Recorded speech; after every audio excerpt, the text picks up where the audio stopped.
Bem-vindo às Vozes Silenciosas, um lugar onde a história se dissolve em sono, onde o passado sussurra e você pode finalmente descansar. Esta noite, viajamos para o coração verde do mundo, para a Amazônia, aquela vastidão de árvores e rios que parece não ter fim. Mas, sob as folhas, sob a umidade e o silêncio verde, existe algo mais, algo que o tempo tentou apagar. Civilizações inteiras, cidades de pedra e terra, jardins suspensos em terraços, tudo devorado pela floresta, escondido por séculos. E no centro dessa história, uma lenda.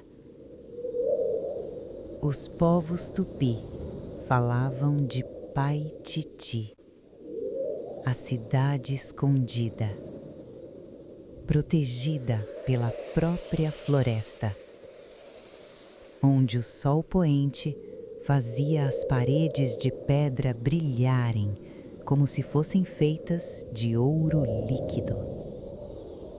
Não era uma cidade de ouro, era uma cidade de luz. Mas os conquistadores ouviram apenas a palavra ouro e passaram séculos procurando por algo que nunca existiu, da forma como imaginavam. O que eles encontraram, porém, foi muito mais valioso e muito mais assustador. Evidências de um mundo perdido, de povos que dominaram a floresta, que construíram impérios e desapareceram sem deixar rastro. Se você busca um lugar para descansar enquanto viaja pelo passado, considere se inscrever em nosso canal. Aqui, a história nunca tem pressa. 541. Um ano de ferro e febre. Francisco de Orellana, conquistador espanhol, desceu o rio que hoje chamamos Amazonas. Pela primeira vez, um europeu atravessou aquela imensidão de água, dos Andes ao Atlântico. Eles não sabiam o que esperar. As margens do rio estavam vivas, não apenas com árvores e pássaros, mas com pessoas. Aldeias inteiras construídas em palafitas sobre a água, campos cultivados, canoas esculpidas em troncos gigantes, milhares de pessoas observando os estrangeiros passarem. Orellana escreveu em seu diário que a floresta não estava vazia, que as margens do rio estavam povoadas como nenhuma terra que ele conhecia. Mas quando outros europeus voltaram, décadas depois, encontraram apenas silêncio. As aldeias haviam desaparecido, os campos tomados pela floresta, os povos mortos por doenças que vieram com os conquistadores. Varíola, sarampo, gripe. Epidemias que varreram a Amazônia como fogo invisível, matando talvez 90% da população antes que alguém pudesse registrar seus nomes. E assim nasceu um mito, o mito da Floresta Virgem. A ideia de que a Amazônia sempre foi intocada, selvagem, sem história humana. Mas isso nunca foi verdade.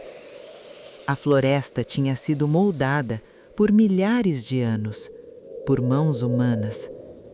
E quando os conquistadores chegaram, destruíram não apenas pessoas, mas conhecimento de milênios. Conhecimento sobre como viver na floresta, como cultivá-la, como construir nela. Tudo perdido, engolido pelo verde. 1925. Um homem chamado Percy Harrison Fawcett, coronel britânico, explorador, sonhador, entrou na floresta amazônica com seu filho Jack e um amigo de Jack, Rayleigh Rimmel. Eles procuravam uma cidade perdida. Fawcett havia passado anos na Amazônia, mapeando rios, atravessando territórios inexplorados, e ao longo de suas viagens havia coletado histórias de ruínas cobertas pela selva, de templos de pedra, de uma civilização antiga e sofisticada que ele chamou de Zeta. A cidade Zeta, um lugar de maravilhas, escondido nas profundezas da floresta. Fawcett acreditava que os indígenas da Amazônia eram descendentes de uma grande civilização, uma civilização que rivalizava com os impérios do Egito e da Mesopotâmia, mas ninguém acreditava nele. Na Europa, nos Estados Unidos, arqueólogos e acadêmicos diziam que ele era louco, que a floresta amazônica era pobre demais, hostil demais, para sustentar grandes populações. Mas Fawcett não desistiu. Em 1925, ele partiu em sua última expedição. Eles entraram na floresta, pelo estado do Mato Grosso, seguindo para o noroeste. Por semanas, eles enviaram cartas e telegramas, descrevendo sua jornada, as tribos que encontraram, a densidade da floresta. E então, silêncio. Nenhuma carta, nenhum telegrama, nenhum sinal. Percy Fawcett, seu filho e Rayleigh Rimmel desapareceram. Durante décadas, expedições de resgate foram enviadas. Mais de 100 pessoas tentaram encontrá-los. Algumas dessas expedições também desapareceram. A floresta não devolvia os seus mortos. Havia rumores que Fawcett havia sido morto por tribos isoladas, de que ele havia encontrado a cidade Zeta e decidido ficar lá para sempre, de que ele havia se perdido, enlouquecido pela febre, vagando até morrer. Ninguém sabe. Até hoje, o mistério permanece. Mas Fawcett não estava errado. Sobre a cidade perdida, sobre a civilização esquecida. Ele apenas não viveu para ver sua teoria ser provada.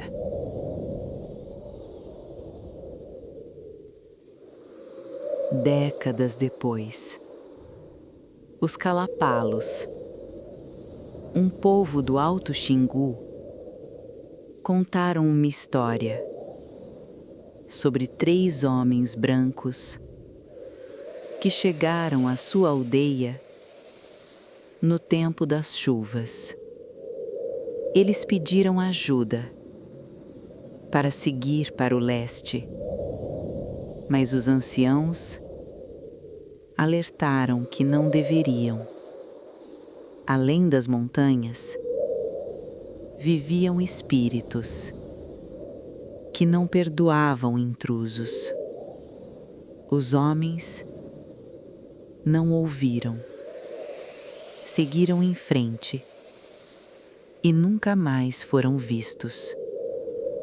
Anos mais tarde, um chefe Kalapalo chamado Izarari confessou em seu leito de morte que os 3 homens haviam sido mortos por desrespeitarem território sagrado. Seus ossos jogados no rio para que a floresta os levasse. Mas os historiadores nunca confirmaram se essa história era verdadeira ou apenas mais uma lenda nascida do mistério. A floresta guarda seus segredos e Fawcett se tornou parte deles.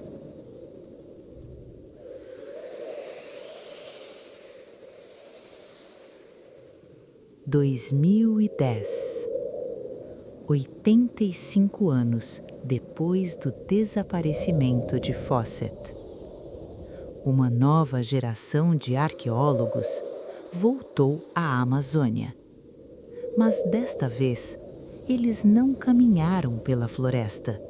Eles voaram sobre ela, equipados com uma tecnologia chamada LIDAR, Light Detection and Ranging, um sistema de laser que dispara milhões de pulsos de luz em direção ao solo, medindo o tempo que leva para a luz retornar. O LIDAR pode ver através da floresta, pode penetrar as folhas, os galhos, a vegetação densa e revelar o que está escondido embaixo. E o que eles encontraram foi extraordinário. Cidades inteiras, escondidas sob a copa das árvores. Estruturas geométricas, praças, estradas, terraços agrícolas, canais de irrigação, evidências de um planejamento urbano sofisticado. Na região de Acre, no Brasil, os arqueólogos mapearam dezenas de sítios, alguns conectados por estradas que se estendiam por quilômetros. No estado de Rondônia, descobriram estruturas circulares com mais de 100 metros de diâmetro, muros de terra, fossos profundos, construídos com precisão geométrica. E na Bolívia, nas planícies de Llanos de Morros, encontraram evidências de uma rede urbana que pode ter abrigado milhares de pessoas, talvez dezenas de milhares.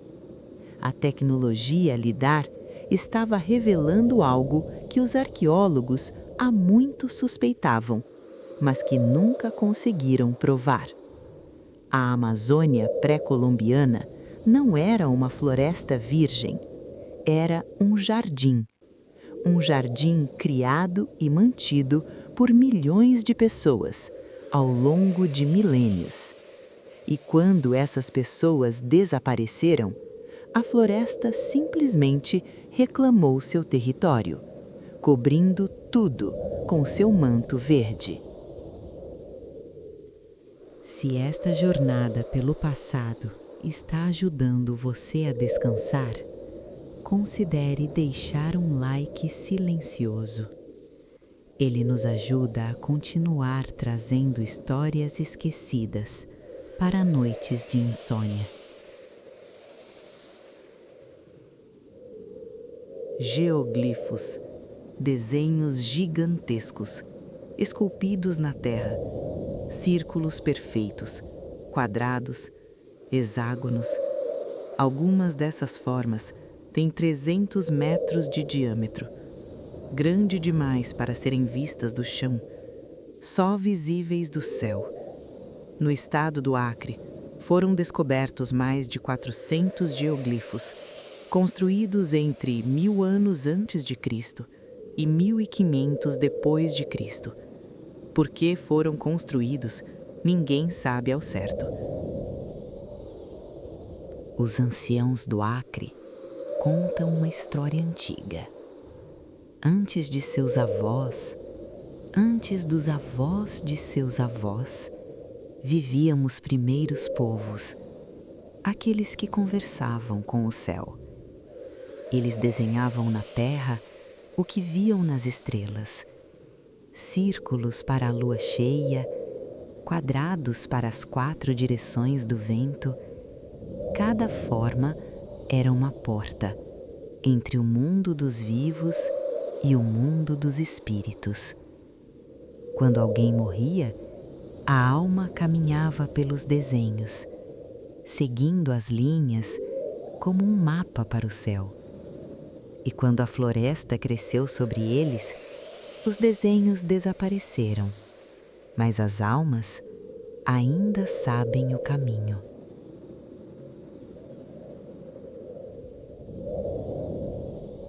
Alguns arqueólogos acreditam que eram locais cerimoniais, templos a céu aberto, onde rituais eram realizados.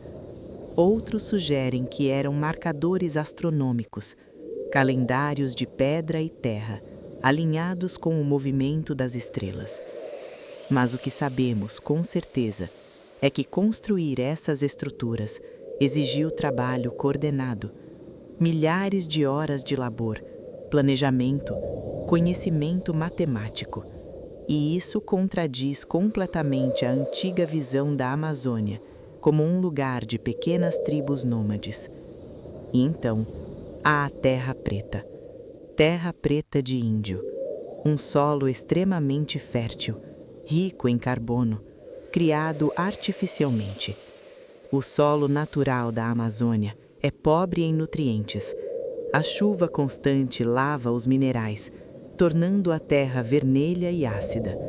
Mas a Terra Preta é diferente. Ela foi enriquecida com carvão vegetal, ossos de animais, restos de peixe, cerâmica quebrada. Ao longo de séculos, as populações indígenas transformaram o solo, criando áreas de alta fertilidade que podiam sustentar grandes populações.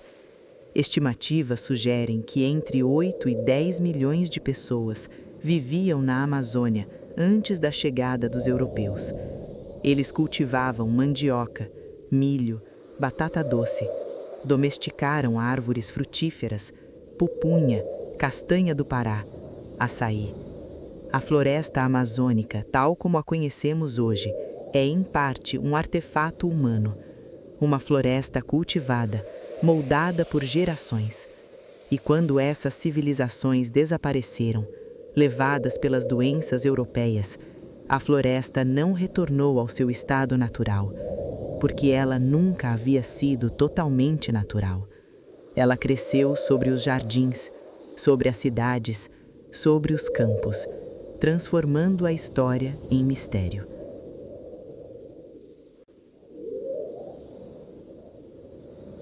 Quem eram essas pessoas que construíram impérios na floresta e depois desapareceram, sem deixar monumentos de pedra, sem escrita, sem nomes que pudéssemos lembrar? Sabemos que não eram um povo único, mas muitas culturas espalhadas pela bacia amazônica. A cultura marajoara, na ilha de Marajó, no delta do Amazonas, floresceu entre 400 e 1400 depois de Cristo. Eles criavam cerâmicas elaboradas, urnas funerárias decoradas com padrões intrincados, representações de animais, serpentes, lagartos, seres humanos estilizados. Construíram tesos, montes artificiais de terra que os protegiam das enchentes sazonais. Mais ao sul, no Alto Xingu, outra civilização criou uma rede de aldeias conectadas por estradas, cidades circulares com praças centrais cercadas por paliçadas de madeira. Cada aldeia tinha seu próprio estilo, sua própria língua, seus próprios deuses, mas eles compartilhavam conhecimento, negociavam entre si, trocavam ferramentas, alimentos, histórias. E então, no século XVI, tudo mudou. Os europeus chegaram e com eles vieram as doenças: varíola, sarampo, tifo, gripe. As populações indígenas não tinham imunidade. Epidemias varreram a Amazônia como ondas invisíveis, matando aldeias inteiras em questão de semanas. Estima-se que 90% da população pré-colombiana da Amazônia morreu em menos de um século. Milhões de pessoas desapareceram e, com elas, todo o conhecimento acumulado de milênios. Como cultivar a terra preta, como construir geóglifos, como navegar os rios, como viver em harmonia com a floresta. Tudo perdido. E a floresta, lentamente, cresceu sobre as ruínas. Se você gostaria de mais histórias para acompanhar seu sono, temos uma playlist completa de civilizações perdidas e vozes silenciosas. Você pode encontrá-la na descrição ou simplesmente deixar o próximo vídeo começar. Hoje, a floresta amazônica está ameaçada. Ano após ano, áreas do tamanho de países inteiros são convertidas em pasto, em plantações de soja, e à medida que a floresta desaparece, as evidências das civilizações antigas também desaparecem. Muitos sítios arqueológicos ainda não foram estudados, ainda não foram mapeados. E quando a floresta é cortada, essas histórias são perdidas para sempre. Mas há esperança. As descobertas das últimas décadas mudaram nossa compreensão da Amazônia. Mostraram que a floresta não é apenas um recurso natural, mas um patrimônio cultural. Um lugar moldado por humanos durante milhares de anos. E os povos indígenas que vivem lá hoje são os guardiões desse conhecimento antigo. Eles ainda sabem como a floresta funciona, como protegê-la, como viver nela. Talvez a lição mais importante das civilizações perdidas da Amazônia seja esta: que a floresta e a humanidade podem coexistir, que é possível viver em abundância sem destruir, que a floresta não precisa ser virgem para ser sagrada e que o passado ainda tem muito a nos ensinar, se estivermos dispostos a escutar. E assim, terminamos nossa jornada pelas vozes silenciosas da Amazônia perdida. Civilizações que construíram cidades, moldaram florestas e desapareceram como névoa. Mas suas vozes ainda ecoam, nos geoglifos escondidos, na terra preta fértil, nas árvores que eles plantaram, esperando para serem ouvidas novamente. Descanse agora. Deixe a história embalar você para o sono. Até a próxima voz silenciosa. Até a próxima voz silenciosa.